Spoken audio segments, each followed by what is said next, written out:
The crisp, first-class ticket in her hand felt like a promise, but the laughter from the gate agents turned it into a weapon against her. They saw a 16-year-old black girl, and their minds snapped shut.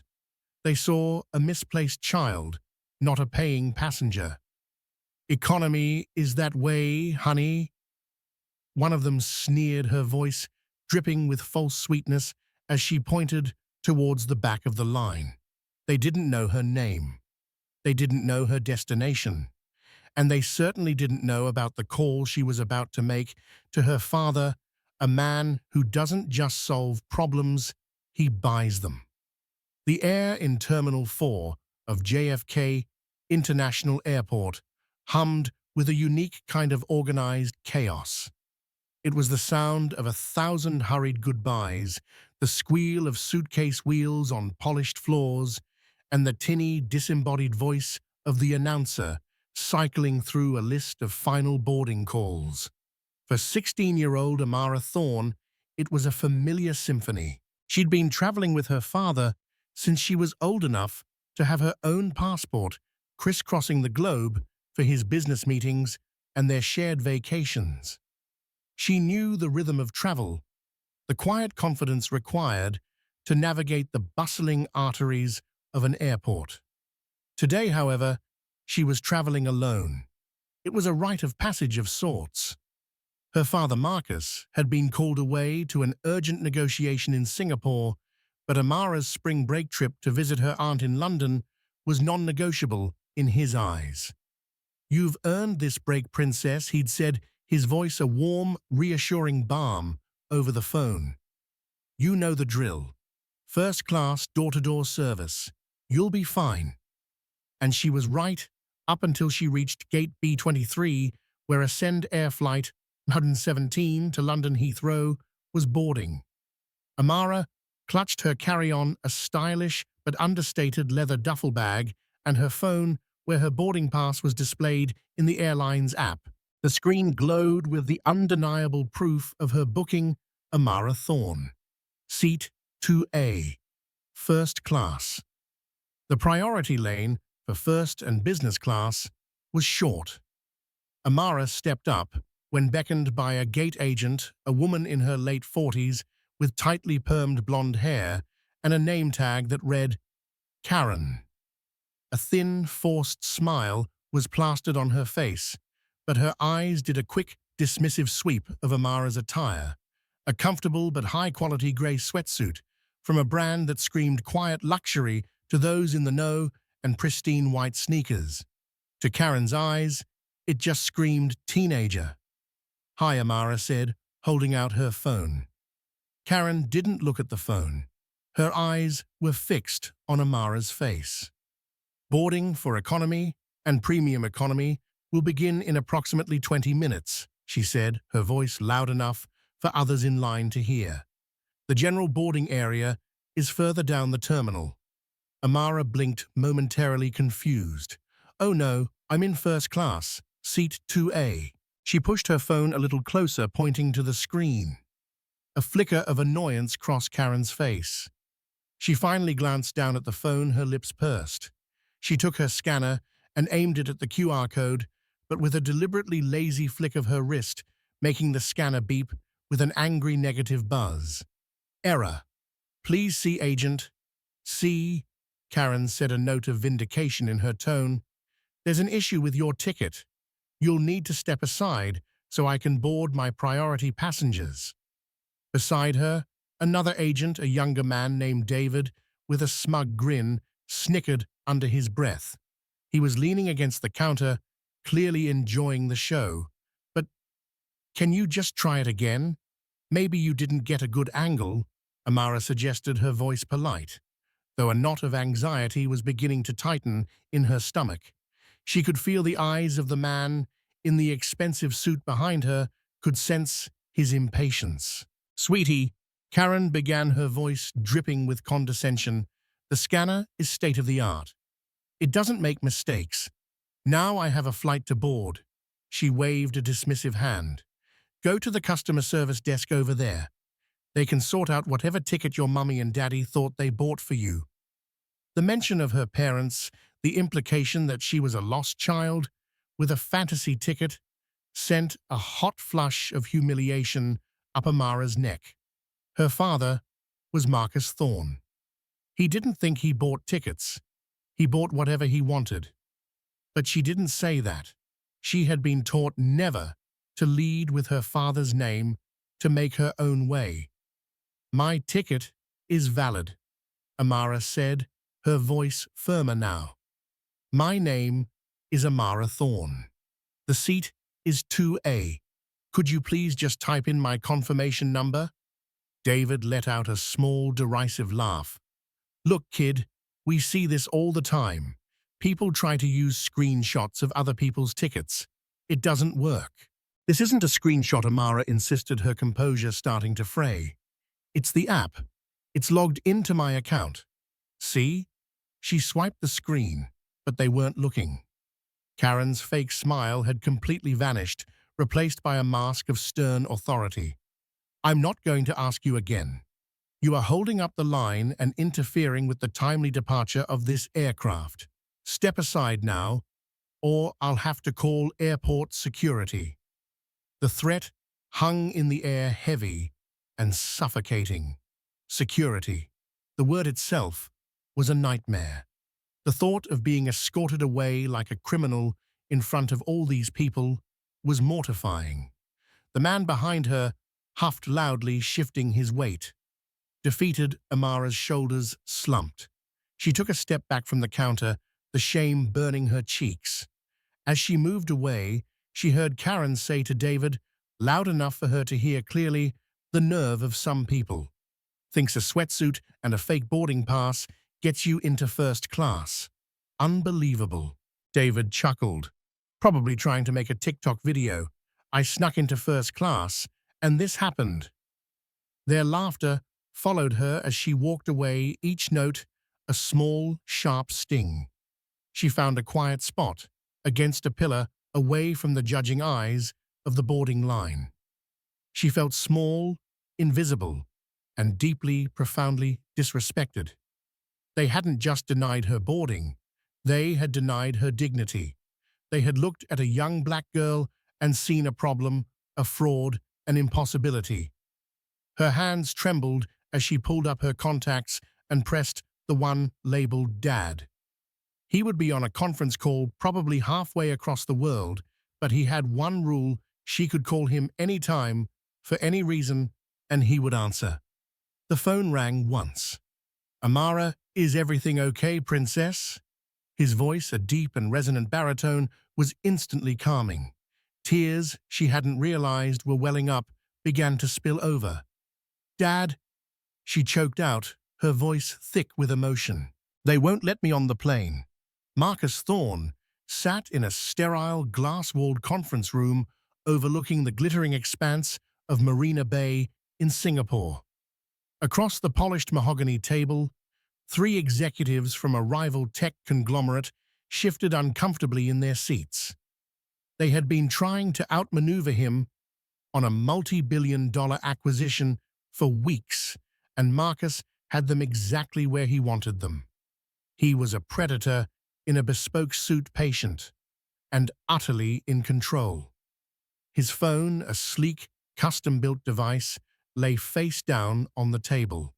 It was a rule: no interruptions during final negotiations. But there was one exception to that rule: Amara. When the phone vibrated, a specific subtle pulse, only he would recognize, he didn't hesitate. He held up a single hand, a silent command that instantly halted the nervous chatter of the executive mid-sentence. "One moment, gentleman," Marcus said, his voice smooth as silk. He picked up the phone, his thumb swiping to answer, before it even reached his ear. His entire demeanor shifted in a nanosecond. The ruthless corporate titan vanished, replaced by the focused concern of a father. "Amara, is everything okay, princess?" The sound that came back through the receiver twisted something in his gut. It was the sound of his daughter trying and failing to be strong. A choked sob, thick with a humiliation that traveled 10,000 miles and struck him like a physical blow. "Dad, they won't let me on the plane." Marcus stood up and walked to the floor-to-ceiling window, turning his back on the baffled executives. His posture was ramrod straight, his knuckles white, as he gripped the phone. "Slow down," he said, his voice a low, controlled rumble. "Tell me exactly what happened." Through her tears, Amara recounted the entire incident.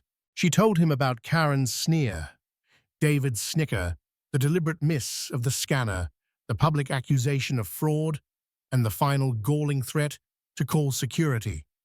She relayed their words, the condescending sweetie, the assumption about her mummy and daddy, the cruel laughter. With every word, the temperature in the room seemed to drop. Marcus was silent, listening with an unnerving stillness. He wasn't just hearing a story, he was collecting data. Each detail was a piece of evidence, a nail being hammered into a coffin that someone as yet unknown to them would soon occupy. "What are their names?" he asked when she finished. His voice was dangerously calm. The woman's name tag said, Karen. The man, I think she called him David. Gate B-23, ascend air flight 117, Marcus stated not as a question, but as a confirmation. He was already committing the facts to memory. "Yes," Amara whispered, "and you are where right now? By a pillar." "They told me to go to customer service." "Don't go anywhere," Marcus commanded. "Don't talk to anyone. Just stay where you are. I'm going to handle this. Look at the gate." "Are they still boarding?" Amara wiped her eyes and peeked around the pillar. "Yes. The man in the suit, who was behind me, is going through now." "Good." A cold, thin smile touched Marcus's lips, an expression that the men in the conference room behind him would have recognized with a shudder. It was the smile he wore right before a corporate dismantling. "Princess, I want you to listen to me. This is no longer about you getting on that plane. It's about ensuring something like this never happens to anyone ever again. Do you understand? But my trip, Aunt Chloe is waiting for me. You will see your Aunt Chloe. I promise you that. But right now, we're going to teach these people a lesson in cause and effect. Stay on the line. Don't hang up." Marcus turned back to the room. The three executives stared at him, their own high-stakes negotiation forgotten.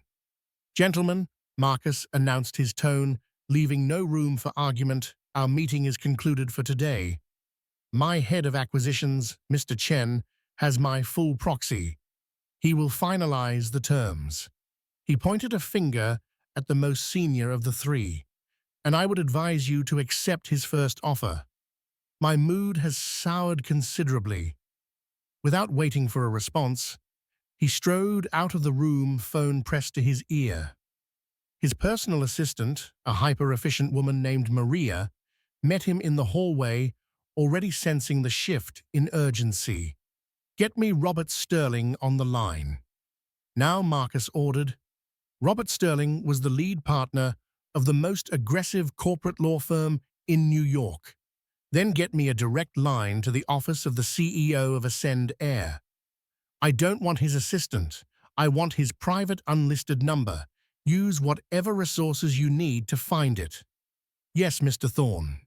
"And Maria," he added, pausing at the elevator, "cancel my return flight. Book me the first available seat on any airline to New York. I don't care what it costs." He stepped into the elevator, still listening to the ambient sounds of the JFK terminal through Amara's phone. He could hear the faint echo of a final boarding call.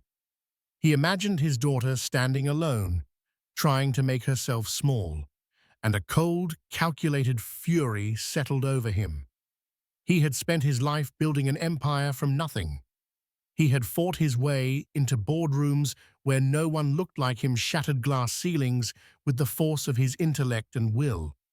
He had built a fortress of wealth and influence, not just for himself, but to protect his daughter from the very ugliness she had just experienced. He had thought that a first-class ticket, a symbol of the world he had built, would be her shield. He was wrong. The shield had failed, so he would do what he always did when a tool failed him. He wouldn't just fix it. He would reforge it. He would buy the whole damn factory and melt it down to start again. Amara, he said into the phone, his voice once again the calm, reassuring tone of a father. Don't worry, Daddy's coming home, and we're going to make a few changes. Back at gate B23, Karen and David were high-fiving.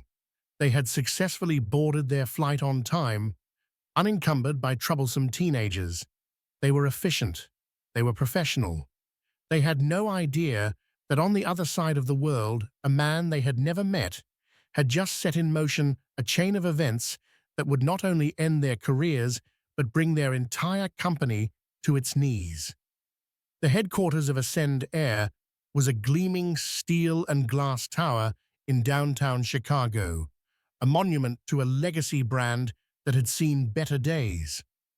Inside the penthouse office, CEO Julian Smith was admiring his view of Lake Michigan, a cup of overpriced artisanal coffee in hand.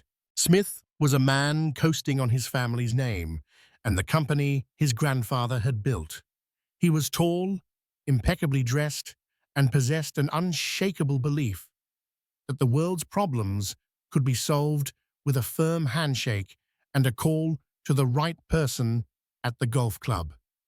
His morning tranquility was interrupted by the buzz of his private line. He frowned. Only a handful of people had this number. He glanced at the caller ID, unknown. Annoyed, he let it go to voicemail. It buzzed again insistently. With a sigh of theatrical exasperation, he answered. "This is Smith." "Mr. Smith," the voice on the other end said. It was deep calm, and carried an authority that immediately put him on edge. "My name is Marcus Thorne. I believe your gate agents at JFK's Terminal 4, a Karen Reynolds and a David Finch, recently denied boarding to my 16-year-old daughter for Flight 117. They publicly accused her of fraud and threatened to call security." Julian Smith's mind raced. Thorne, Marcus Thorne. The name was a thunderclap in the financial world. The founder of Titan Capital, a self-made billionaire known for his hostile takeovers and for turning struggling companies into ruthless, efficient profit machines. Smith had never met him, but he knew the legends.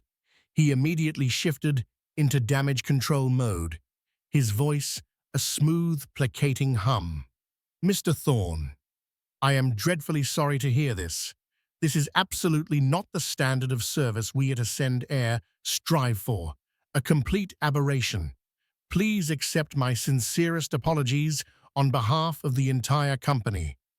"I don't want your apology," Mr. Smith Marcus said, his voice as cold and hard as diamond. "Your apologies are worthless. What I want is action. I want those 2 employees terminated today, and I want a written formal apology issued to my daughter." Smith bristled. The nerve. He didn't get to be CEO by letting outsiders dictate his HR policies. "Well, Mr. Thorne, we have a process for these things. A full investigation must be conducted. We must hear both sides of the story. I can assure you we will look into this matter with the utmost urgency." A dry, mirthless chuckle came through the phone. "An investigation. Let me save you the trouble. The other side of the story is that your employees engaged in what I can only assume is a racially motivated act of discrimination against a minor. My daughter was a ticketed, confirmed, first-class passenger. Your employees' actions were not just unprofessional, they were malicious. You have until 5 p.m. Eastern Standard Time today to confirm their termination." If I do not receive that confirmation, I will be forced to take further action. Smith's patrician arrogance took over. Further action. Are you threatening me, Mr. Thorne? No, Mr. Smith. I am making you a promise. The line went dead. Julian Smith stood there for a moment, stunned. The audacity. He immediately called his head of operations. Get me the incident report from Flight 117 out of JFK this morning. Gate B23. And get the file on a Marcus Thorne. All of it. An hour later, the report was on his desk. It was thin. Karen Reynolds had logged a minor disturbance. Unidentified teen. Attempted to board with invalid ticket. Refused to comply with instructions. Left voluntarily. No further action needed. It was a footnote, a non-event. Smith relaxed. It was just as he thought. A simple misunderstanding blown out of proportion by an overprotective, new money father who liked to throw his weight around. Fire 2 senior union employees over something so trivial, unthinkable. It would be a logistical and PR nightmare. He instructed his assistant to draft a carefully worded letter to Mr. Thorne, offering a travel voucher for $500 and an assurance that the employees would be counseled on customer service best practices. It was the standard corporate brush-off. He sent it via courier and considered the matter closed. He had a tea time to think about. Meanwhile, in a temporary command center set up in his New York penthouse, Marcus Thorne was not thinking about golf. He was flanked by Robert Sterling, his lawyer, and a team of elite financial analysts. The couriered letter from Smith arrived and was dismissed without being fully read. The $500 voucher was met with contemptuous silence. The clock ticked past 5:00 p.m. Este. Marcus looked at his team. He chose poorly, he said simply. The first move was silent but seismic. Using a series of shell corporations and third-party brokers, Titan Capital began to buy up Ascend Air stock. They didn't go for large, obvious blocks that would trigger alarms.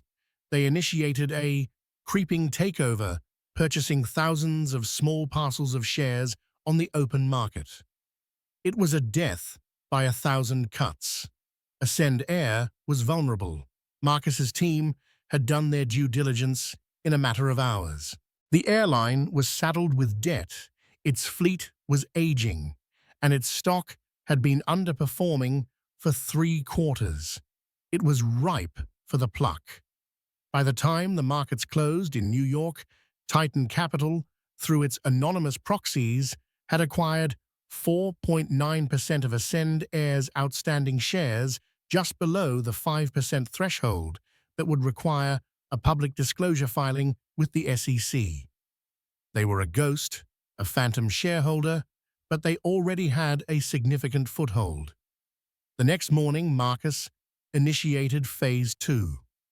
He leaked an anonymous tip to a prominent financial journalist he kept on his payroll, a whisper about a potential hostile takeover of a major but struggling U.S. airline. He didn't name Ascend, but he provided enough detail about its financial weaknesses that any savvy analyst would connect the dots. The story broke just as the market opened.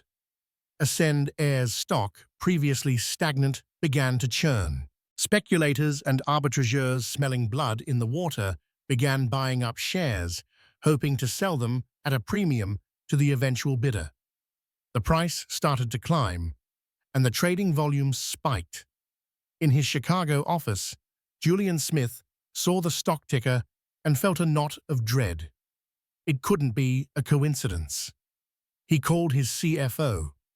"What the hell is going on with our stock? We don't know. Julian, trading show volume is through the roof. Someone is buying, but we can't see who. It's all being done through dozens of different brokerage houses. It's a sophisticated attack." Julian's mind flashed back to the phone call. "I will be forced to take further action." The promise. He sank into his chair, the view of the lake suddenly looking ominous. This wasn't about a rude gate agent anymore.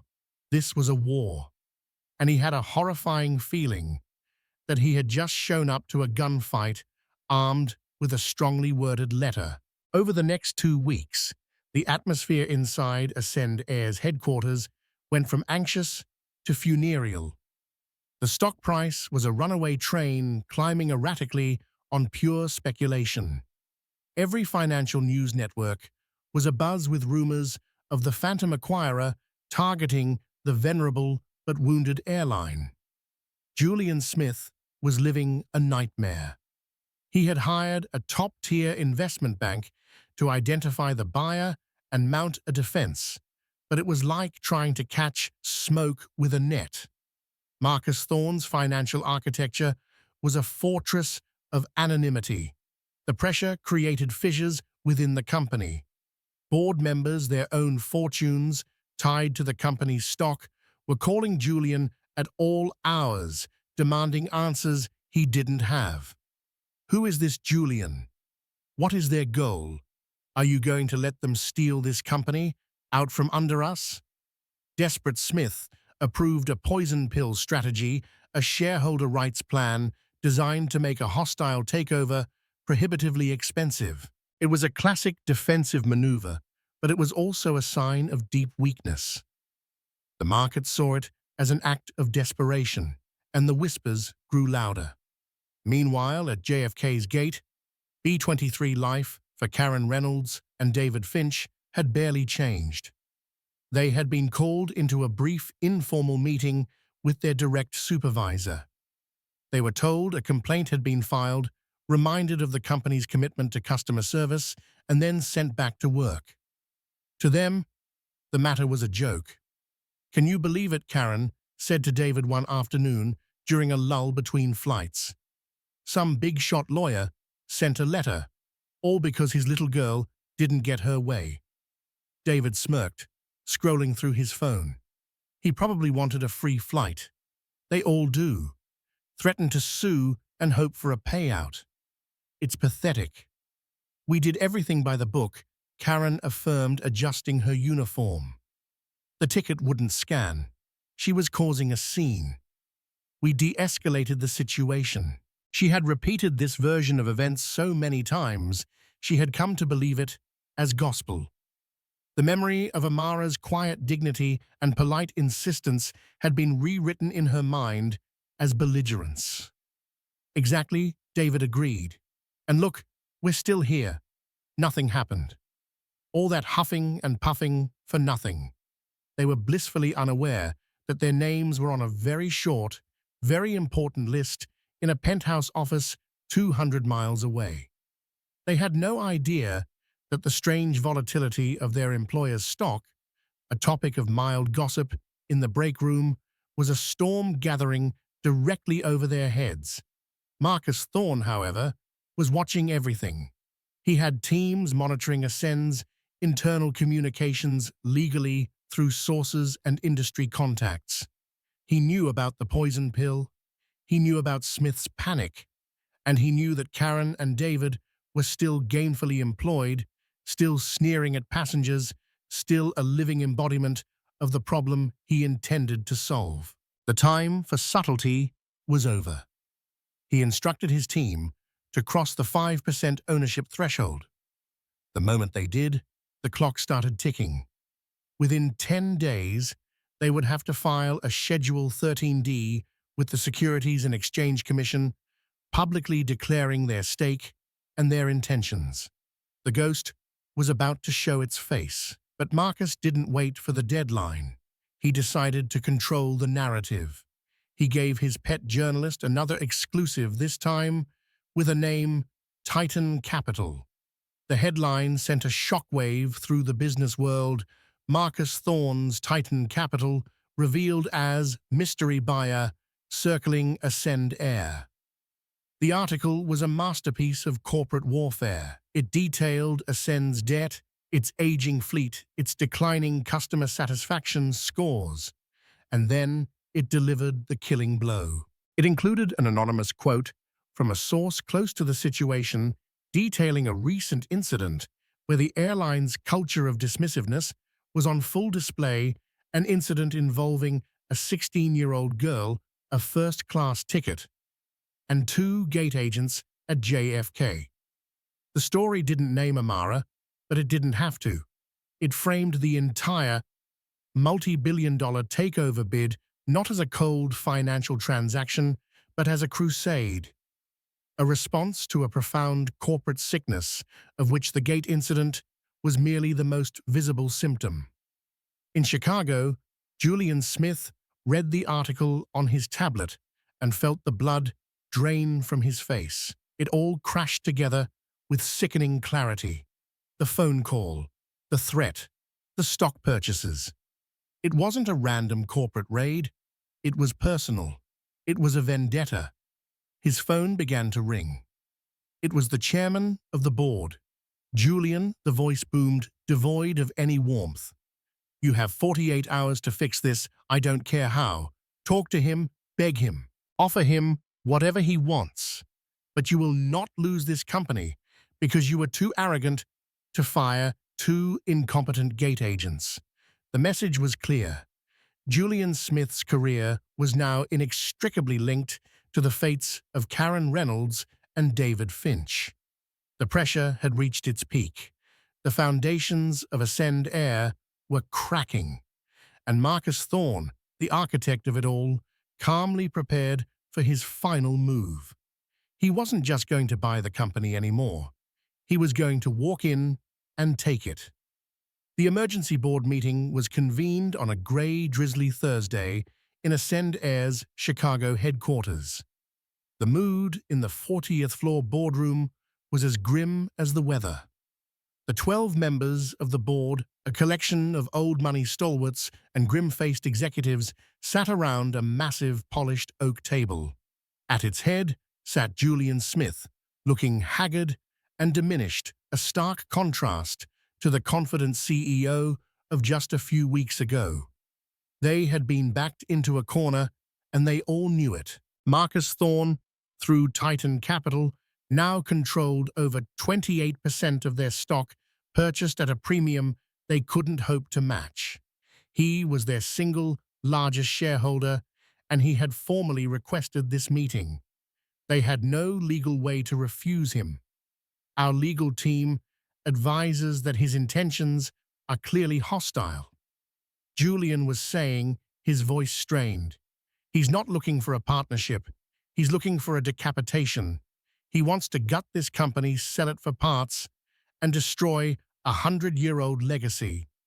An elderly board member, Harrison Davenport, a contemporary of Julian's grandfather, slammed a frail hand on the table. "And how did we let it get to this point, Julian? How did one man get a knife to our throats because of a customer service complaint?" Before Julian could stammer out a defense, the double doors to the boardroom swung open. Marcus Thorne entered. He was not what they expected. There were no lawyers, no entourage. He was alone, dressed in a perfectly tailored charcoal suit that made him look more like a force of nature than a businessman. He exuded an aura of absolute, unshakable power. His presence seemed to suck the very air out of the room. He didn't take a seat. Instead, he walked slowly to the head of the table opposite Julian and placed a single, slim, leather portfolio down. The silence was deafening, broken only by the distant city traffic. "Good morning, gentlemen."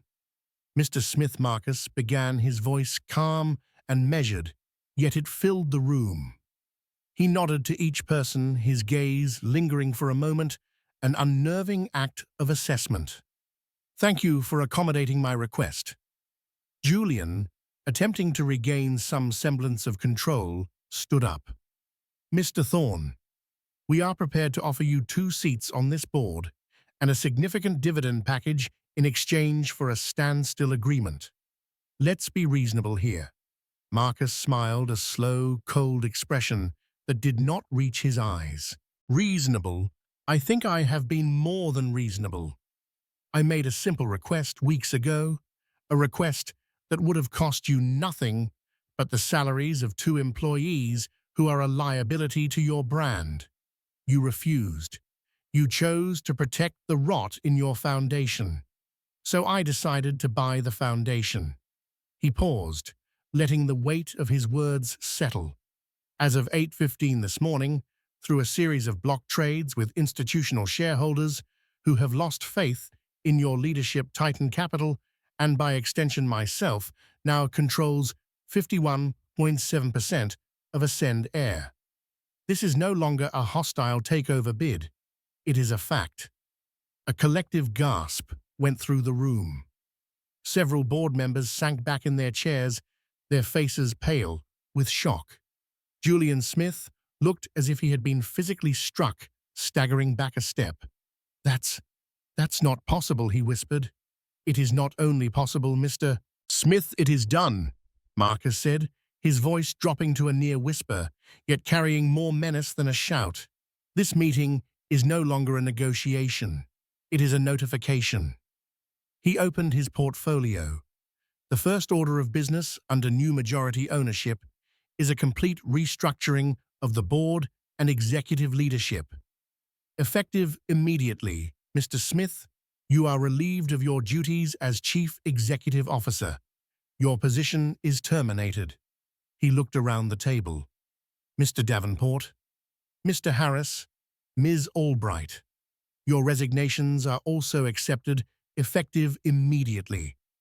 The rest of you will tender your resignations, and they will be considered on a case-by-case basis depending on your cooperation. He then slid a single sheet of paper across the polished table toward the stunned company secretary.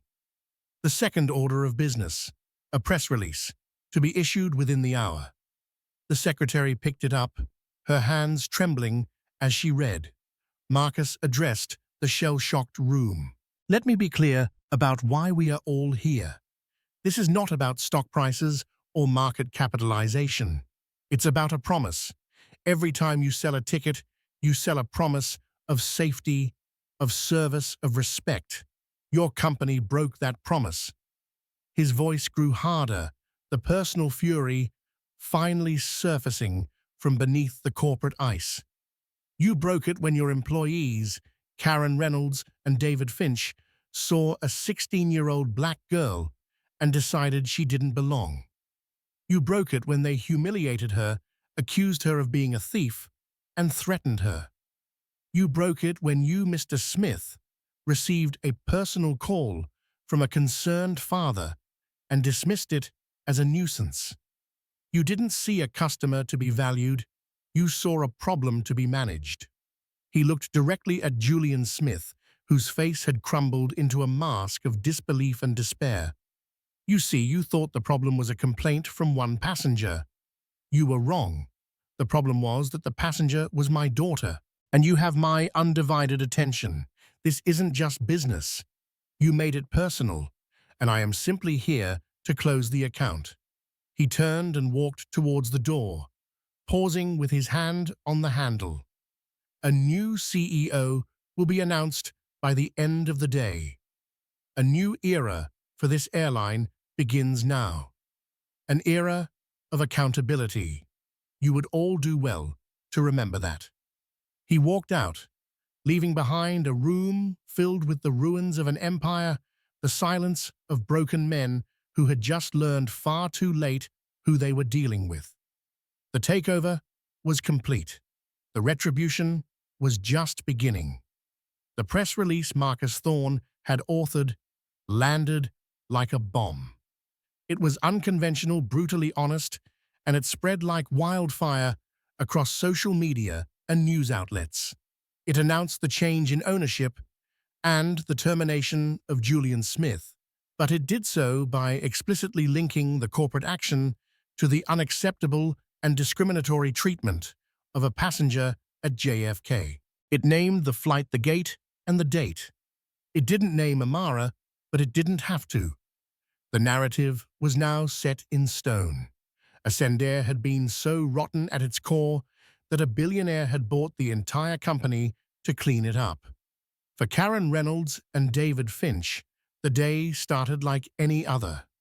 They were at their post at Gate B23, sipping coffee and complaining about the early shift.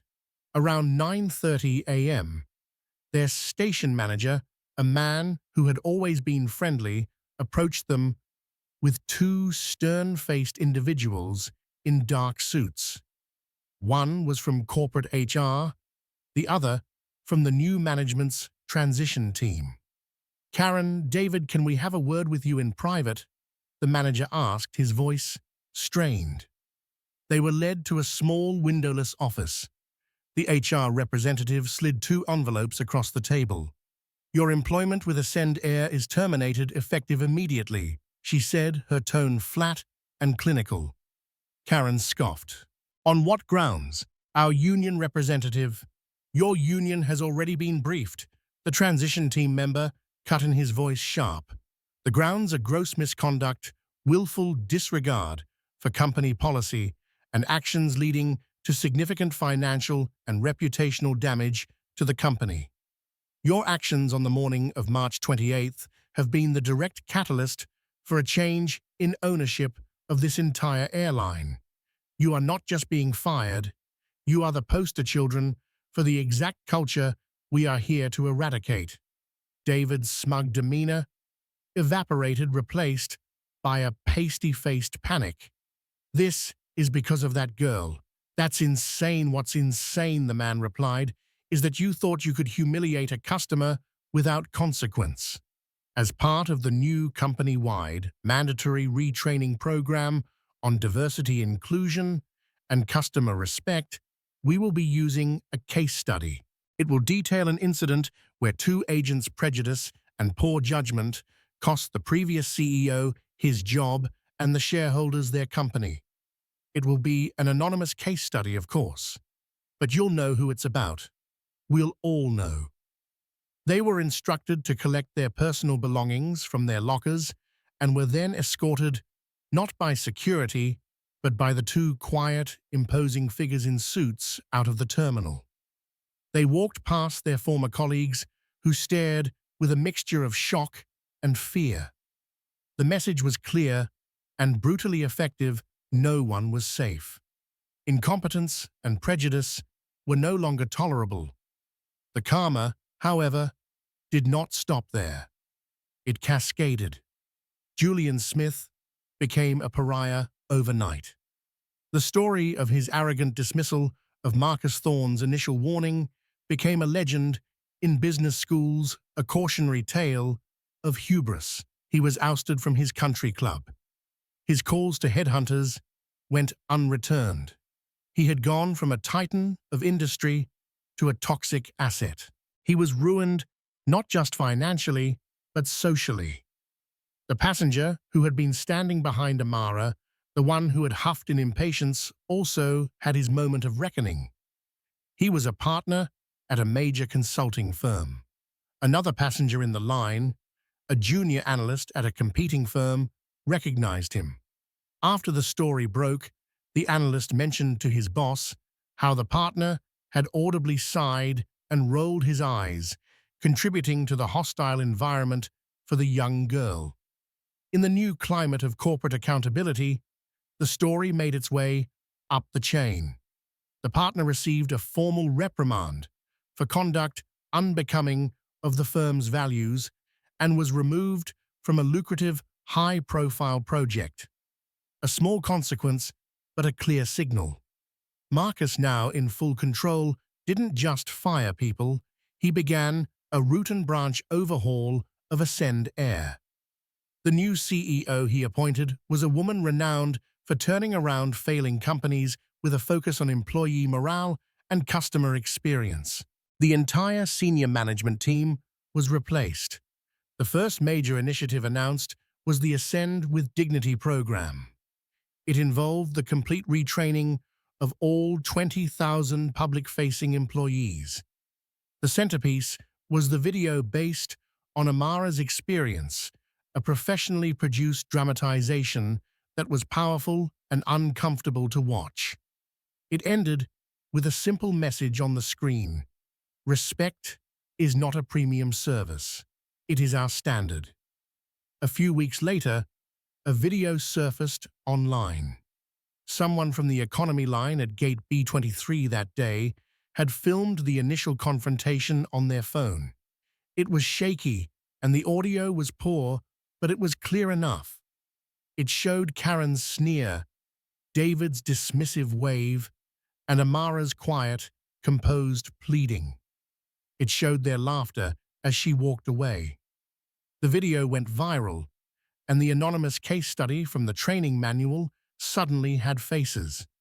Karen Reynolds and David Finch became infamous, unable to find work in the industry ever again. The cascade was complete. It wasn't just a firing, it was a cultural reset enforced by public humiliation and corporate power. Every single person who had played a part, big or small, in the dehumanization of Amara Thorne had been touched by the consequences. Marcus had promised his daughter he would handle it. He had, with the surgical precision and overwhelming force that had defined his entire career. 6 months after the takeover, the new Ascend heir was beginning to take shape. The transformation was palpable, visible, not just in the fresh livery being rolled out across the fleet, a distinguished navy blue and silver now accented with a bold streak of gold, but in the very atmosphere of the airports it served.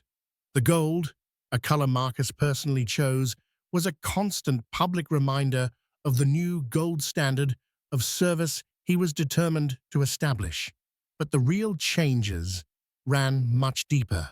Employee morale, which had been festering in a pit of cynicism and neglect, was experiencing a renaissance. The new CEO, a sharp and empathetic leader named Sarah Chen, had, with Marcus's full backing, initiated sweeping reforms. It wasn't just about improving benefits, it was about investing in people. A profit-sharing plan was implemented, giving every employee, from the baggage handlers to the pilots, a tangible stake in the company's success. The Ascend with Dignity program, initially viewed as just another corporate mandate, had become a cultural touchstone. A senior flight attendant, a 25-year veteran who had seen it all, was overheard telling a junior colleague, "For the first time in a decade, I'm not just proud of the wings on my uniform, I'm proud of the company they represent." Customer satisfaction scores, once in a freefall, were now climbing steadily, a direct reflection of a workforce that felt valued and respected. Marcus Thorne did not take an office at the Chicago headquarters. He had no interest in the day-to-day operations. He remained the chairman of the board, the silent, formidable power guiding the company's ethos from his own command center in New York. His goal had never been to run an airline. It had been to correct a systemic failure so decisively that it would serve as a permanent lesson. He had turned a personal wound into a corporate mission. The most profound and significant change, however, was not unfolding in boardrooms or on balance sheets.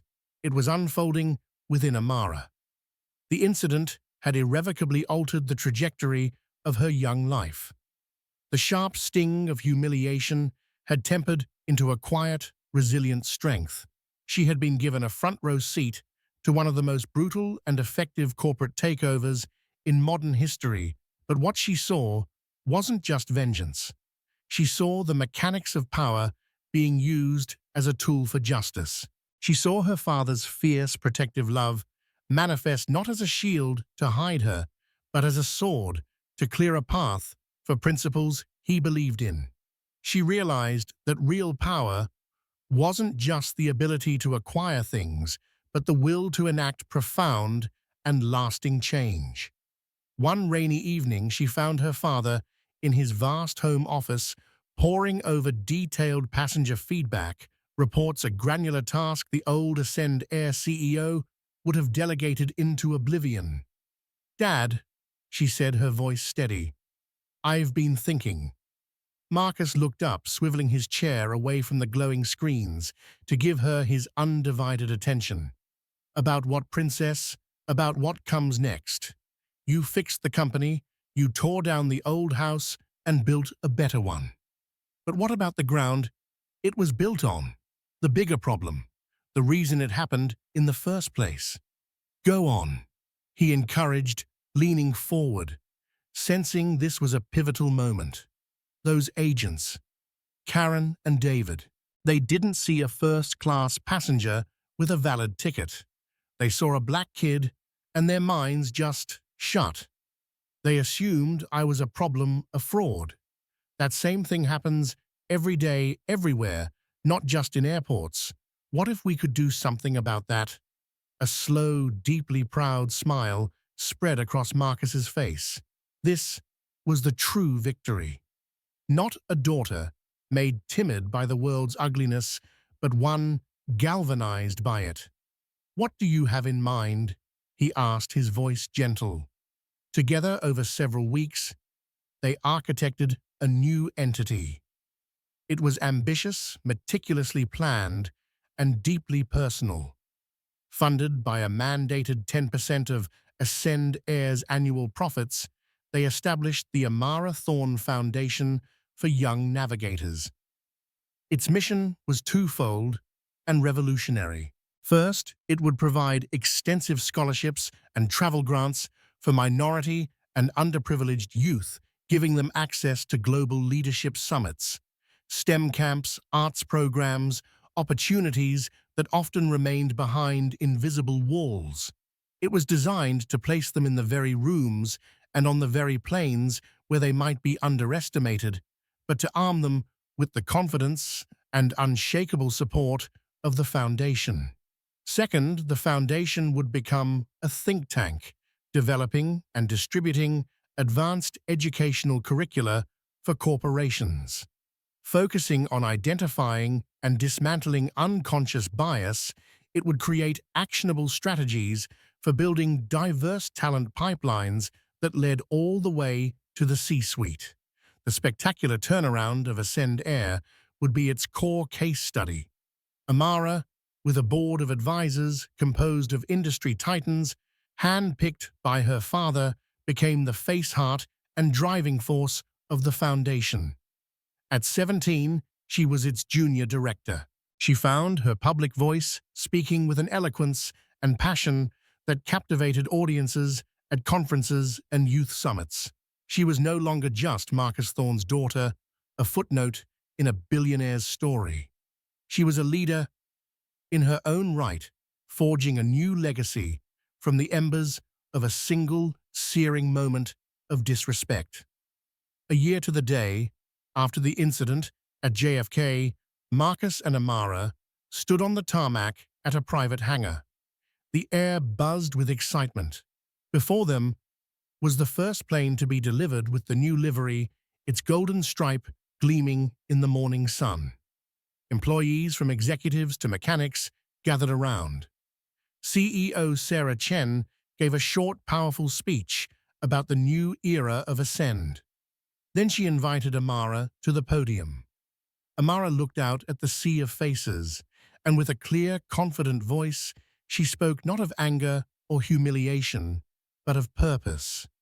She spoke of turning pain into a promise. Then she shattered a bottle of champagne against the landing gear, christening the plane. Its name, painted elegantly beneath the cockpit window, was the Amara. As the jet taxied for takeoff, Marcus put his arm around his daughter's shoulders. You see that he said, his voice thick, with an emotion few had ever heard from him. That's not just an airplane, princess. It's a message. It's a promise that no matter who you are or what you look like, your destination is for you to decide. You deserve to fly high. Amara leaned her head on her father's shoulder, watching the plane ascend until it was just a glint in the vast blue sky. The shame of that day at Gate B-23 was a ghost, a distant catalyst for a future grander than any single trip. The gate agents had tried to send her to the back of the line to make her small. Instead, they had ignited a fire. And now, they had inadvertently sent her and the countless others she would now lift up, soaring into a new horizon. The score was settled. The karma was absolute. A new, better legacy was just beginning its ascent. That single moment of disrespect at the gate set off a chain reaction that no one could have predicted. It wasn't just about revenge. It was about a fundamental shift in power. It's a powerful reminder that dignity is not negotiable, and that sometimes the quietest people in the room have the loudest influence. The story of Amara and Marcus Thorne shows us that true strength isn't just about fighting back. It's about rebuilding something better from the ashes of disrespect. It's a testament to the idea that the ultimate karma isn't just seeing the bad guys lose, but watching the good guys build a new world where those old rules no longer apply. What did you think of Marcus Thorne's response? Was it the ultimate boss move or too extreme? Let us know your thoughts in the comments below. If this story resonated with you, please give this video a like, share it with someone who needs to see it, and don't forget to subscribe for more real-life drama stories.